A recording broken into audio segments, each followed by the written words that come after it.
Muito bem. Nós vamos hoje estudar especificamente 2 capítulos do profeta Abacuque. Na segunda-feira, quando eu e o pastor Timóteo conversávamos a respeito de como seria as minhas pregações, eu falei para ele que eu iria pregar 2 mensagens em Abacuque a respeito. A primeira seria, no caso nós vamos pregar hoje, é o sofrimento e a soberania de Deus. O que eu devo fazer quando nada faz sentido? Qual deve ser a minha reação quando nada faz sentido? Essa primeira mensagem a gente vai passar pelos 2 primeiros capítulos, especificamente olhando alguns pontos aqui de como se relaciona o diálogo entre Deus e Abacuque. E na próxima semana, com a permissão de Deus, nós iremos olhar a respeito do sofrimento e a bondade de Deus. Como é que se relaciona essas duas coisas? Nós vamos ver e estudar o capítulo 3, se assim o Senhor nos permitir. Deixe-me começar contando uma história para contextualizar o que nós vamos estudar aqui. Houve um alemão conhecido como Dietrich Bonhoeffer. Ele foi um alemão que viveu na época mais difícil ou numa das mais difíceis da Alemanha, e foi o chamado Terceiro Reich. Foi quando os nazistas assumiram o poder com Hitler à frente deles, e onde desencadeou uma perseguição com os cristãos e os judeus e todos aqueles que não pertenciam à Alemanha, né? E dentro disso, a gente, olhando um pouco da história, sabe que aí foi onde se deu o início de a Alemanha começou a se expandir, invadindo alguns países europeus vizinhos, e até que foi desencadear na conhecida Segunda Guerra Mundial. Dentro desse período, lá na Alemanha, existia esse alemão, que ele escreveu um livrinho chamado Discipulado. Se você puder, como diz o conhecido Jonas Madureira, não passe dessa vida para outra sem ler esse livro. Bonhoeffer, ele escreve nesse livro sobre 2 tipos de graça que ele fala: a graça cara, ou a graça preciosa, e a graça barata. A graça barata, ele vai dizer ali, que é aquele tipo de graça que ele justifica o pecado e não justifica o pecador. Já a graça preciosa, ou aquela graça cara, é a graça que justifica o pecador. É aquela graça que é onde o pecador ele muda de vida, ele segue a Jesus, ele continua firme nos caminhos do Senhor, ainda que isso custe a vida dele. Bonhoeffer, ele começou a bater de frente ali com o partido nazista, mesmo no começo, antes de Hitler assumir o poder. O que aconteceu foi que, já ali no finalzinho de 1944, quando de fato o nazismo tomou a Alemanha e desencadeou ali o Holocausto e a perseguição aos cristãos e aos judeus, especificamente aos judeus, maioria, ele se opôs ferrenhamente a Hitler e a todo aquele regime ditatorial nazista. Sendo assim, aquele alemão, ele foi morto, ele foi enforcado em 9 de abril de 1945. Poucos anos atrás, não foi muitos anos atrás não. Essa é uma história das várias que nós vemos a respeito dos cristãos que ele morre por causa de sua fé. Certamente você já deve ter ouvido alguma dessas perguntas. Como é que Deus ele é soberano e bom e ele permitiu que todo aquele povo pudesse ser morto ali no Holocausto nazista, né? No Holocausto na Alemanha? Aqui essa história de Abacuque, a gente vai ver aqui, é uma história mais ou menos parecida com essa que aconteceu lá na Alemanha. Aqueles irmãos que ali estavam, muitos deles que decidiram seguir aquela graça preciosa, eles perderam as suas vidas. O legado de Bonhoeffer, ele se estendeu por muitos e muitos anos e até hoje ele influencia algumas igrejas mais ortodoxas na Alemanha. O que a gente vai aprender com esse irmão há poucos anos atrás é que o sofrimento ou as dificuldades da vida, elas não são justificáveis para a gente questionar a soberania de Deus. É o que nós vamos olhar aqui no livro do profeta Abacuque. O contexto aqui, o que está acontecendo aqui quando Abacuque começa a escrever o livro, ou começa a dialogar com Deus e depois se tornou o livro de Abacuque? Olhando para o contexto de Abacuque, nós vemos que o profeta se encontra em um contexto muito sombrio ali da nação do povo de Deus, né? Judá especificamente. Ele então resolve orar a Deus, é o texto que a gente vai ler, ele resolve orar ao Senhor fazendo alguns questionamentos. A gente vai ler os versículos 1 ao 4 do capítulo 1, mas a gente vai desenvolver nos 2 capítulos alguns pontos. Mas Abacuque aqui, o que ele vai primeiro questionar ao Senhor é o que estava acontecendo ali na nação. A gente vai ler o texto aqui e a gente vai ver como é que se encontrava a nação, o povo de Deus ali, Israel, a Judá, naquele período onde Abacuque escreve aqui o seu livro. Capítulo 1, os versículos 1 até, a gente vai ler até o 6, tá bom? Diz assim a palavra do Senhor. Sentença revelada ao profeta Abacuque. Até quando, Senhor? Clamarei, pedindo ajuda, e tu não me ouvirás. Até quando gritarei violência, e tu não salvarás? Porque me fazes ver a iniquidade, porque toleras a opressão. Porque a destruição e a violência estão diante de mim. Há litígios e surgem discórdias. Por isso, a lei se afrouxa, e a justiça nunca se manifesta. Porque os ímpios cercam os justos, e assim a justiça é torcida. Olhem entre as nações e vejam, fiquem maravilhados e admirados, porque no tempo de vocês eu realizo obra tal que vocês não acreditarão, se alguém lhes contar. Pois eis que trago os caldeus, nação cruel e impetuosa, que marcham pela largura da terra, para apoderar-se de moradores que não são suas, moradas que não são suas. Vamos orar ao Senhor mais uma vez, pedir a ajuda dEle na pregação da sua palavra. Obrigado, Deus, pela tua palavra. Foi escrita há tanto tempo atrás, Senhor, mas nos ensina lições tão preciosas. Como nós podemos reagir, Senhor, diante daquilo que nós entendemos como sofrimento, aquilo que nos faz questionar muitas vezes, e não entendemos nada. Abacuque nos ensina como é que nós devemos reagir diante disso. Deus, que nessa noite o Senhor possa preparar o nosso coração para entender e praticar aquilo que a Tua palavra está dizendo. Receba toda a glória, Senhor, de tudo que fizermos aqui, em nome de Jesus. Amém. O contexto que nós vemos aqui de Abacuque, como nós vemos nesse texto, é um contexto, primeiro de tudo, no versículo 2, como a gente vai ver, um contexto de violência. Abacuque está dizendo, até quando gritarei violência?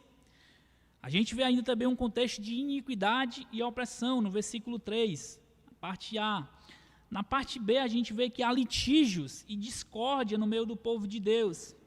E por fim, a gente vê aí no versículo 4, que existia uma corrupção das leis, ou seja, os juízes, aqueles que eram escolhidos para o povo, para exercer justiça no meio do povo, eles estavam deturpando a lei, punindo aquele que era inocente e inocentando aqueles que eram culpados pelo que Abacuque está descrevendo aqui. Abacuque então começa clamando, Senhor, até quando o Senhor vai ver o teu povo fazendo isso e o Senhor não vai fazer nada? Eu estou clamando aqui, eu estou gritando e o Senhor não vai fazer nada. Olha só o que o teu povo está fazendo. Deus responde a Abacuque. A gente vai ver nos versículos, no capítulo 1, os versículos 5 a 11, Deus responde a Abacuque. Porém, não é uma resposta que Abacuque esperava receber. Diante disso, a gente vê que começa um diálogo entre Deus e Abacuque. O que a gente vai olhar nesse texto hoje é que Deus, ele cumprirá o propósito dele. E dentro desse propósito soberano de Deus, o sofrimento é uma realidade. Muitas vezes a gente, pelo que é pregado nas igrejas hoje, o sofrimento ele está totalmente distante dos cristãos, né? É pregado nas igrejas que venha para Jesus e você vai não ter mais sofrimento.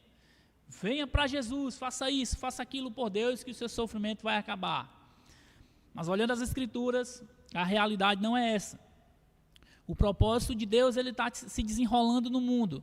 Deus está cumprindo seu propósito, aquela nossa esperança grandiosa de um dia o Senhor remir todas as coisas, reinar soberanamente nesse mundo e por fim estar com o seu povo na eternidade. Deus ele vai desenvolver esse plano e dentro desse plano o sofrimento é uma realidade. Como nós vamos reagir a isso? Eis a questão. O primeiro ponto que nós vamos ver aqui é que Abacuque clama por uma resposta de Deus. Existem dois momentos aqui nesses dois capítulos, capítulo 1 e capítulo 2. Abacuque clama por resposta, o texto que a gente leu, Deus responde. Abacuque mais uma vez clama e Deus responde de novo. Nenhuma das duas respostas de Deus seria a resposta que Abacuque esperava. É interessante que muitas vezes uma lição que a gente aprende é que Deus, ele vai nos responder. Sempre Deus vai responder às nossas orações. Mas muitas vezes não vai ser o que nós queremos.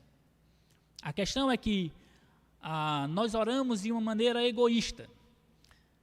Certa vez eu tive a oportunidade de aconselhar um casal de amigos que eles passaram por um momento muito difícil na sua vida. Eles tentaram por anos engravidar e chegou um momento que ela engravidou.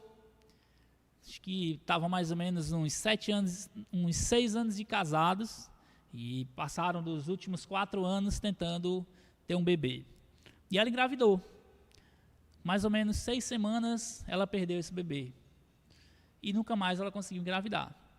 Na conversa com a gente, ela me fez uma pergunta e eu lembrei de Abacuque. Ela me perguntou assim: Rony, a pergunta que eu fiz para Deus foi: por que eu? A gente estava dentro de um carro, eu parei um pouco, respirei e eu respondi para ela com outra pergunta. A minha pergunta para você é: por que não você? Por que Deus não podia escolher você para passar por esses sofrimentos? Nós muitas vezes vivemos numa bolha que achamos, não, nós somos filhos de Deus, nós somos crentes, nós não podemos passar por sofrimentos. Deus nunca prometeu isso. A diferença do cristão, a diferença do salvo e daqueles que não conhecem a Deus é porque eles passam por sofrimento, eles sabem qual é o propósito de Deus dentro daquilo. Ainda que o Senhor acabe com a nossa vida dentro do sofrimento, a nossa esperança está em um dia encontrar o Senhor. E Abacuque começa questionando aqui o Senhor: Senhor, até quando o Senhor vai ver o seu povo fazendo violência, injustiça, e o Senhor não vai responder nada? Ó Deus, até quando o Senhor vai fazer isso? E Deus responde para Abacuque. Mostrando aqui o que Abacuque está falando, é interessante que Deus ele não ressacha Abacuque por ele clamar, por ele questionar. Deus ele não diz assim: Abacuque, por que você está fazendo isso? Quem é você para me questionar? Deus não faz isso. Abacuque ele diz assim: Senhor, eu clamo a Ti, eu grito a Ti. Até quando eu vou esperar por isso? Então Abacuque ele faz uma série de perguntas ao Senhor. No capítulo 1, os versículos 2 e 3, Abacuque ele faz perguntas sobre a ação de Deus. Nas duas vezes que Abacuque faz perguntas. Então ele diz assim, ele faz algumas perguntas, versículos 2 e 3 do capítulo 1. Até quando, Senhor, clamarei pedindo ajuda e Tu não me ouvirás? Até quando gritarei violência e Tu não salvarás? Porque fazes ver a iniquidade? Porque toleras a opressão? Ou seja, sobre a ação de Deus. Abacuque está dizendo: Senhor, por que você não está fazendo isso? No segundo questionamento de Abacuque, lá no capítulo 2, versículos, quando ele faz os questionamentos, versículos 12 ao 17, Abacuque faz questionamentos sobre a pessoa de Deus, sobre o ser de Deus. Veja o capítulo 2, aliás, os versículos 12 ao 17. Abacuque começa logo dizendo assim para Deus. Quando Deus mostra para ele o que ele vai fazer, a gente vai ver isso mais à frente, Abacuque responde de novo: Não és Tu desde a eternidade, ó Senhor meu Deus, ó meu santo? Não morreremos. Isso aqui seria melhor traduzido, não é Tu desde a eternidade, aquele que não morre, seria melhor traduzido assim. Ó Senhor, puseste o Teu povo para executar juízo, ó rocha, Tu, ó rocha, estabeleceste para servir disciplina. Tem mais um questionamento aqui no versículo 13. Tu és tão puro de olhos que não podes suportar o mal, nem toleras a opressão. Por que então tolera traidores e te calas quando os perversos devoram aqueles que são mais justos do que eles? Aí mais uma pergunta no versículo 14. Por que tratas as pessoas como se fossem peixes do mar, como se fossem animais que rastejam, que não tem quem governe? Lá no versículo 17 tem mais uma pergunta. Mas será que ele continuará a esvaziar a rede? Será que continuará a matar os povos sem dó e sem piedade? Abacuque está questionando aqui a Deus: Senhor, o Senhor é um Deus eterno, o Senhor é um Deus bom, o Senhor nem tolera ver o mal na tua frente. Como é que o Senhor está deixando esse povo fazer isso aqui? Então aqui, o que a gente aprende primeiro, no primeiro ponto que a gente vê aqui, é que diante de tudo que Abacuque estava passando, ele foi clamar a Deus. E Deus, ele não ressachou, ou ele não repulsou, Abacuque, ele não fez isso. Deus foi paciente com ele, apesar de não responder o que Abacuque queria. Por fim, na oração de Abacuque, no capítulo 2, versículo 1, Abacuque vai dizer que vai aguardar o que o Senhor vai fazer. Ele diz assim: estarei na minha torre de vigia, ficarei na fortaleza e vigiarei para ver o que Deus me dirá e que respostas eu terei na minha queixa. É interessante aqui uma lição que a gente aprende com Abacuque. Abacuque talvez não esperava essa resposta que Deus vai dar, que a gente vai ver agora. Porém, Abacuque esperava que Deus ia responder. Abacuque está dizendo assim: eu sei que Deus vai responder e eu vou esperar, ver o que é que o Senhor vai fazer. E aí Deus responde para Abacuque o clamor dele. A resposta de Deus, porém, não é uma resposta esperada. Os versículos 5 ao 11 do capítulo 1 e depois os versículos 20, aliás, os versículos 2 até o versículo 20 do capítulo 2.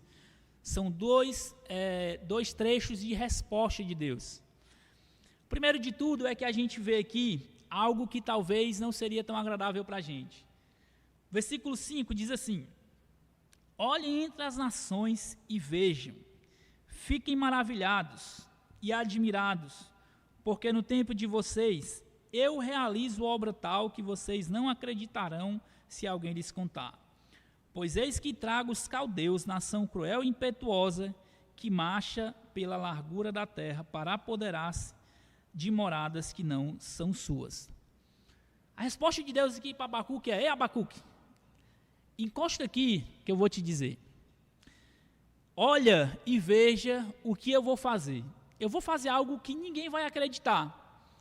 Deus, ele estava trazendo para levar juízo para o povo mais cruel daquela época, os caldeus, ou o povo babilônico, aquele povo que ele vai descrever mais à frente, que era um povo que ele matava gente sem dó e sem piedade. Eles não tinham pena de criança, eles não tinham pena de idoso, eles não tinham pena de mulher, eles não tinham dó. Eles matavam. Se não fosse um povo deles, se não se sujeitassem a eles, ele era um povo que matava. É tanto que mais à frente isso aqui vai se cumprir quando eles levaram todo o povo de Deus para a Babilônia. Eles levaram cativo todo mundo. Eles sujeitaram o povo de Deus, foi levado cativo para a Babilônia. Então aqui a gente vai ver, primeiro de tudo, que o próprio Deus ele está fazendo ali o trabalho, que é Ele mesmo que está dizendo: eu vou trazer esse povo mau para sujeitar vocês. Uma resposta que Abacuque jamais esperava. É tanto que ele questiona mais uma vez na frente. A resposta não é bem a que Abacuque esperava. Deus trará o pior povo do mundo para subjugar o povo de Deus.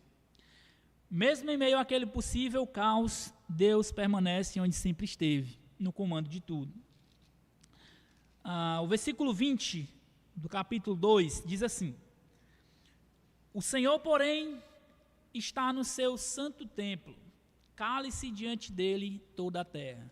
Se você puder, em casa, os irmãos que aqui também estão, puderem ler, esse capítulo 2, vocês vão ver a descrição que Deus faz daquele povo. Ele diz 5 vezes: ai do povo tal, ai do povo que faz isso, ai do povo que faz aquilo, é um povo cruel. Deus está descrevendo um povo cruel, e é esse povo que Deus vai trazer para punir o povo de Judá. A terceira coisa, a primeira coisa que nós aprendemos é que nós vimos aqui no texto, melhor dizendo, é que Abacuque ele clama por respostas a Deus. Diante de tudo aquilo que ele estava vendo, ele clama por resposta a Deus. Deus responde, mas não é bem como Abacuque esperava. A terceira coisa que a gente vê é que há propósitos na resposta indesejada. Deus, ele não é um Deus assim, rapaz, eu vou brincar. O cara, Abacuque perguntou aqui o que é que eu estou fazendo, pois eu vou brincar com eles. Deus não é um Deus sarcástico, né, que vai querer que o povo sofra simplesmente porque quer ver o povo sofrendo. Não é. Deus não é. A primeira coisa que a gente vê é que essa resposta ela tem um propósito de tratar com o povo de Deus, com o próprio povo de Deus. Deus irá disciplinar o seu povo por meio desse sofrimento. Capítulo 1, versículo 12. Abacuque estava ciente disso e ele diz aqui na sua oração: não é surdez e a eternidade, ó Senhor, meu Deus, ó meu santo. Não morreremos. Ó Senhor, puseste aquele povo para executar juízo. Tu, ó rocha, estabeleceste para servir de disciplina. Abacuque estava ciente. Deus estava trazendo esse povo, não era somente para brincar de ver o povo sofrendo. O povo estava merecendo e Deus estava trazendo juízo, disciplina para o povo. E dessa vez uma disciplina muito severa que Deus estava trazendo sobre o seu povo. A segunda coisa que no tratamento de Deus com o povo é que Deus ele iria mostrar para o povo que eles não eram bem quem eles pensavam. Uma coisa que a gente pode passar despercebido aqui nesse texto é que, olha o que Abacuque diz no versículo 13 aqui, ó. Tu és tão puro de olhos que não pode suportar o mal, nem tolerar a opressão. Por que então toleras os traidores e te calas quando os perversos devoram aqueles que são mais justos do que ele?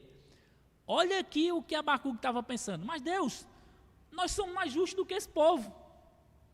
Era aquele chamado nacionalismo, né, que existia ali em Israel, de que o povo, eles achavam que eles eram um povo de Deus, e de fato era, mas que Deus não queria espalhar o nome dele por outras nações, e por isso que muitas vezes Deus disciplinou eles. Abacuque tinha na cabeça aqui, ó, Senhor, o Senhor vai permitir um povo que venha sobre nós, que é mais justo, que nós somos mais justos do que ele. Então Deus estava ensinando que por mais que eles fossem um povo escolhido de Deus, eles iam sofrer disciplinas e que a rebeldia deles não faziam mais justo do que aquele povo perverso. Aqui Deus vai mostrar, olha, esse povo perverso, eles vão ser punidos. Vocês conhecem a Deus e não estão seguindo Deus, vão ser punidos igualmente.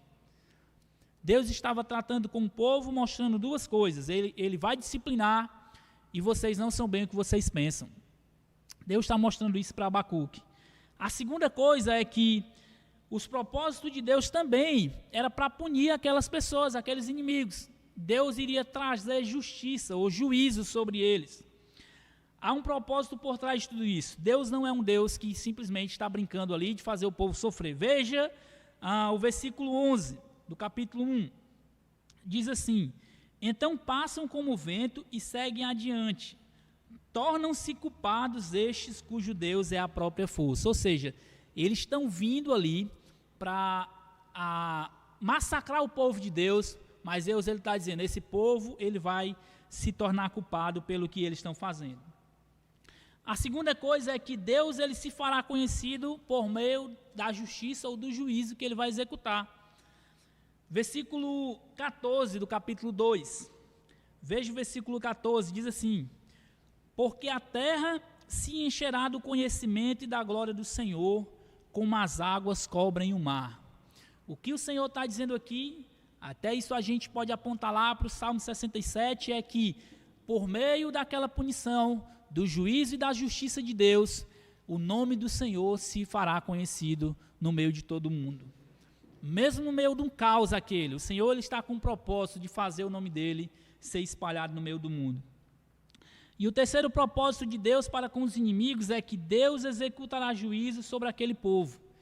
Não vai ser algo assim que eles vão fazer o povo sofrer, mas eles vão ter um juízo sobre eles. Versículo 16 do capítulo 2, diz assim: você ficará coberto de vergonha em vez de honra. Beba você também e mostre a sua incircuncisão. Chegará a sua vez de pegar o cálice da mão direita do Senhor, e a sua glória se transformará em vergonha. Ou seja, há um propósito por trás de todo aquele sofrimento. O primeiro propósito de Deus é tratar. O segundo propósito de Deus é tratar com os inimigos. Não é simplesmente uma maneira de o Senhor fazer o povo sofrer. Não é isso que Deus queria. Deus está ali trabalhando o tempo inteiro por trás daquele sofrimento. Então, irmãos, quando a gente olha aqui para esses dois primeiros capítulos, esses dois primeiros diálogos entre Abacuque e o Senhor, a gente vai ver aqui que Abacuque, ele clamou para o Senhor pela situação que estava vivendo o povo de Israel ali, o povo de Judá. O povo de Judá estava vivendo sobre aquele juízo iníquo, né, dos seus magistrados, punindo quem não deveria ser punido e absolvendo quem deveria ser punido. Então Abacuque clamou ao Senhor, recapitulando, Deus responde, e não era uma resposta que Abacuque esperava. Na próxima semana, a gente vai ver especificamente, depois que Abacuque entendeu isso, como é que ele reagiu diante do sofrimento. A gente está vendo aqui que Abacuque reagiu, ele sabia, Senhor, o Senhor vai punir o povo. Eu só não entendo como é que o Senhor vai punir o povo por meio de um povo mais injusto do que a gente. Era isso que ele pensava. Mas Deus era soberano no meio dos seus decretos e das suas justiças. A primeira coisa que a gente aprende nesses dois capítulos aqui é que o sofrimento, quando a gente olha para esses dois capítulos aqui, o sofrimento ele jamais deveria ser um motivo de murmuração para o salvo. A gente vê que Abacuque abre o coração dele aqui para Deus, mas Abacuque não murmura do Senhor em um minuto. Não é uma murmuração. Abacuque está dizendo, Senhor, realmente eu não entendo. Como é que o Senhor vai trazer um povo para punir o teu povo? O Senhor é um Deus justo, de olhos que nem os seus olhos podem contemplar o mal. Mas como é que o Senhor está trazendo um povo mau para punir o teu povo? Abacuque está abrindo seu coração. Mas Abacuque não chega para Deus e diz assim, o Senhor é um Deus injusto, o Senhor nós não vemos isso aqui em Abacuque. Então a primeira coisa que a gente vê é que o sofrimento jamais deveria ser um motivo de murmuração para o salvo. Não deveria. Nós não deveríamos usar o sofrimento para murmurar no Senhor. Primeiro que não vai mudar nada. Um exemplo que eu lembro é 2 Coríntios capítulo 12. Se você puder abrir sua Bíblia para acompanhar. 2 Coríntios capítulo 12, os versículos 7 a 10. Paulo ele vai contar ali, quando ele está fazendo a defesa do seu apostolado, que ele conhecia um homem que, de fato, é como se tivesse tido visões mesmo celestiais, na presença do próprio Deus. Olha, eu conheci um homem, se no corpo ou fora do corpo, eu não sei. E aí ele vai contar a experiência que ele teve. Porém, depois dessas experiências, Paulo conta que ele vivia um sofrimento, que ele orou ao Senhor e o Senhor não respondeu como ele queria. Veja o que Paulo diz, versículos 7 a 10, 2 Coríntios 12. E para que eu não ficasse orgulhoso com a grandeza das revelações, foi-me posto um espinho na carne, mensageiro de Satanás, para me esbofetear, a fim de que eu não me exalte. 3 vezes por dia, 3 vezes pedi ao Senhor que o afastasse de mim. Então ele me disse, a minha graça é o que basta para você, porque o poder se aperfeiçoa na fraqueza. De boa vontade, pois, mais me gloriarei na fraqueza, para que sobre mim repouse o poder de Cristo. Por isso sinto prazer nas fraquezas, nos insultos, nas privações, nas perseguições, nas angústias, por amor de Cristo. Porque quando sou fraco, então é que sou forte. Veja que a reação de Paulo, diante da resposta de Deus, Paulo, eu não vou fazer isso que você está pedindo, não. O meu poder se aperfeiçoa na sua fraqueza. Paulo não murmura. Ele disse assim, tá bom. De boa vontade, pois, eu vou me gloriar nas fraquezas. Quantos de nós estaríamos dispostos a dizer isso? Diante dos sofrimentos que a gente está vivendo hoje, talvez alguém que está me assistindo ou Alguma pessoa que vai me assistir depois perdeu o emprego, perdeu o familiar, perdeu alguém querido no meio de tudo isso. Como é que a gente está respondendo ao sofrimento diante do que vivemos hoje? A segunda coisa que aprendemos é que em meio ao sofrimento devemos lembrar que o Senhor permanece no mesmo lugar, assentado no trono, governando todas as coisas. Nós queremos, no meio do sofrimento, quando as coisas não saem do jeito que a gente quer, nós queremos achar que nós mandamos mais do que Deus, que nós sabemos mais do que Deus. Mas, Senhor, poderia ser assim, poderia ser assado, poderia ser daquele jeito. E nós esquecemos que o Senhor, de eternidade a eternidade, Ele é Deus. Como Moisés diz lá no Salmo 90. De eternidade a eternidade, Tu és Deus. E nós não somos Deus de eternidade a eternidade. Então nós deveríamos lembrar no meio do sofrimento que o Senhor Ele permanece no mesmo lugar, governando todas as coisas. Nós somos uma pequena fagulha no plano de Deus, mas Deus não deixou de se importar com a gente. Nada que acontece na minha vida, nada que acontece na vida do Bruno, do Felipe ou de qualquer um dos irmãos, Ele perde o controle. Nós somos muito pequenininhos, Deus perdeu o controle aqui da minha vida. Não. As pequenas vidas de cada um de nós, Deus tem o controle de cada coisinha. Ele está sentado no trono. Salmo 47, versículos 6 a 8, o salmista vai dizer assim: cantem louvores a Deus, cantem louvores ao nosso Rei, cantem louvores. Deus é o Rei de toda a terra, cantem louvores com harmonioso cântico. Deus reina sobre as nações, Deus se assenta no seu santo trono. O único que faz isso é Deus. Eu não posso chegar e dizer assim: ei, Senhor, deixa eu me sentar um pouquinho aí que eu quero governar a minha vida. Quando eu faço isso, eu estou sendo egoísta.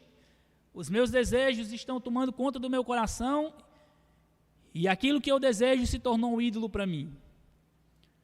No meio das dificuldades, os sofrimentos da vida, daquilo que não sai como nós queremos, nós devemos lembrar: Deus está no mesmo lugar, sentadinho no trono, governando todas as coisas, sem perder nem sequer um minutinho do controle. O Stênio Márcios, ele escreveu uma música chamada Tapeceiro, e que ele diz: tapeceiro, grande artista, vai fazendo o seu trabalho, né? Ou seja, ele traça as voltas sem perder o fio. Não sei quantos já fizeram tapeçaria aí, mas deve ser muito comum perder os fios, né? Deus não perde o fio, nenhum momento. Então a primeira coisa que nós aprendemos no meio do sofrimento, olhando para Abacuque, é: o sofrimento jamais deveria ser um motivo de murmuração para nós que somos salvos. Depois, no meio do sofrimento, devemos lembrar que Deus permanece no mesmo lugar, sentado no trono. E o terceiro é: lembre-se que o sofrimento é uma grande oportunidade de nos fazer mais parecidos com Cristo e seguir o seu exemplo. O sofrimento é uma oportunidade enorme de eu olhar para Cristo e dizer: Senhor, que no meio desse sofrimento eu possa parecer mais contigo. Romanos capítulo 8, versículos 28 e 29 diz: sabemos que todas as coisas cooperam para o bem daqueles que amam a Deus, daqueles que são chamados segundo o seu propósito. Pois aqueles que de antemão conheceu, Ele também predestinou para serem conformes à imagem de seu Filho, a fim de que Ele seja o primogênito entre muitos irmãos. Todas as coisas cooperam para o bem daqueles que amam a Deus. Todas as coisas incluem o sofrimento? Inclui. O sofrimento, Deus não está dizendo assim: todas as coisas cooperam para o bem daqueles que amam a Deus, mas tira o sofrimento aqui de todas as coisas, é só coisa boa. Não é isso que Deus está dizendo. O sofrimento também é uma oportunidade de nos fazer mais parecidos com o nosso Deus, de nos fazer mais parecidos com Cristo, de olhar para a cruz e dizer: Senhor, o Senhor sofreu muito mais do que eu, então eu posso suportar isso aqui. Nenhum de nós levou sobre as nossas costas, todo o sofrimento do mundo. Jesus levou. Quando nós passamos um sofrimentozinho, de um irmão olhar torto para você dentro da igreja, lembra do sofrimento de Cristo. Quando você perder alguém, por mais difícil que seja, lembra do sofrimento de Cristo. Por mais que você esteja sofrendo e seja doloroso, a dor é real. Nós não somos masoquistas que gostamos de sofrer, de passar por dor, ninguém é. Mas no momento das dores, das dificuldades, lembre-se, Deus, Ele sabe mais do que ninguém o que é sofrer. Ele entregou o próprio Filho dele, que veio como Deus, morreu sem pecado, pelos pecados de cada um de nós. Então, a terceira coisa que nós aprendemos é que o sofrimento é uma oportunidade grande de nos fazer mais parecidos com Cristo. Na segunda-feira, como eu estava contando no começo, a gente planejando sobre as mensagens, eu e o pastor Timóteo, a gente talvez não planejar, aliás, com certeza nós não planejamos que ele e a família ia contrair Covid, né, e ia estar em casa nesse momento, que a igreja ia estar vazia. Nós não planejamos. Mas esse é o momento de nós olharmos para Deus e dizer: Senhor, o Senhor sabe mais do que nós de todas as coisas. Nós queremos nos dobrar diante de Ti e sermos gratos a Ti, porque o Senhor nos fez passar por esse momento que estamos vivendo, mas nós não estamos passando sozinhos. Nós estamos passando com a confiança de que há algo maior nos esperando mais à frente. Imagine quantas pessoas estão passando nesse momento dessa pandemia, praticamente há um ano que estamos vivendo nisso, as pessoas que estão passando sem Cristo. E até mesmo se tem alguém me ouvindo que está passando sem Cristo, nós sabemos que há uma esperança maior do que estamos vivendo aqui. Olhando para o final de Apocalipse, aonde nós estaremos com o nosso Deus no final de todas as coisas, não há maior esperança do que isso. Então lembre-se, no momento do sofrimento, o sofrimento não é o fim de todas as coisas, apesar de doloroso. Mas sofrimento não deve ser uma oportunidade para nós murmurarmos. Sofrimento deve ser uma oportunidade de nós olharmos e saber que o Senhor está no mesmo lugar e nos fazer mais parecidos com o nosso Salvador Jesus Cristo. Vamos orar ao Senhor e agradecer pela oportunidade de ouvir e de aprender a sua palavra. Obrigado, Deus, pela tua palavra pregada. Obrigado pelo exemplo de Abacuque, que passou pelas dificuldades, aqueles questionamentos, mas ainda assim, Senhor, ele não murmurou, ele foi sincero, abriu seu coração, mesmo não entendendo todas as coisas. Ó Deus, nos ajude a entender também o que o Senhor quer fazer em nossas vidas, quando passarmos por coisas que não planejamos, e muitas vezes vão doer, muitas vezes vão ser mais demoradas, mas que acima de tudo nós vamos lembrar que o Senhor é o Deus que está no mesmo lugar, que nós não precisamos murmurar e que nós precisamos e devemos ser mais parecidos contigo. Estamos batalhando para isso, Senhor.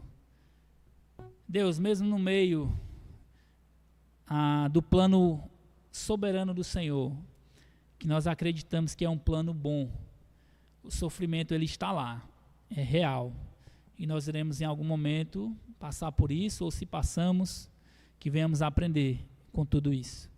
Receba toda a glória, Senhor, e que em tudo venhamos entender o teu propósito e glorificar o teu nome. Para a glória do nome de Jesus, te agradecemos. Amém.